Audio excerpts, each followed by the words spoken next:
Kayneneler birinci men azırda köp жерде айтам да. Kayneneler kelgen kelinde ayrıkça başka regiondan burada ema az ele kelçi de kölden birine ekine de kelip kalança жеңе kölden dep bardılsa ayılda ikili kelim var kölden deytir azır Толтра köl талал ар тараптан kelip kaldı. Bizdikiler barbaytты, тияктагылар келбейтти. Ошондо кайнене акылдуу кайнене ошо келинди чоочун жерге чоочун регионго келгенде сонун тосуп алыш керек да. Кел жаным алтырым, жаным.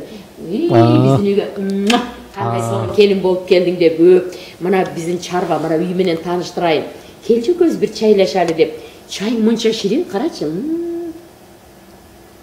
Сонун чай кылсың жаным десе, келин дагы сүйүнүп bir başkaça olup bayağı özünü erkin seze başlayıp Алтыным азыр мен бир жака жөнөп атам. Сен үйлөрүңдү жыйнап, анан түшкө тамакка даярдана бер десе, буларга кандай тамак даярдансам экен деп мотивация берилип калды. Жакшы мамиле куралып калды. Мен айтам, биринчи келген келинди жакшы тосуп ал, кучакта ал. Алсыңар, нечөөсүңөр? Бешөө. Мен биринчи, экинчи, үчүнчү, төртүнчү, сен алтынчысы болдуң. Жаным деп кучактагыла, тосуп алгыла дейм да. Мына ошентип алги келин ошол жерде өзүнү сонун эркин сезет. Значит, кыз башка бирөөгө, үйгө, башка бөлөгө көчүп келген мезгилде келген конок катары ага сый мамилени тутуу зарыл экен да.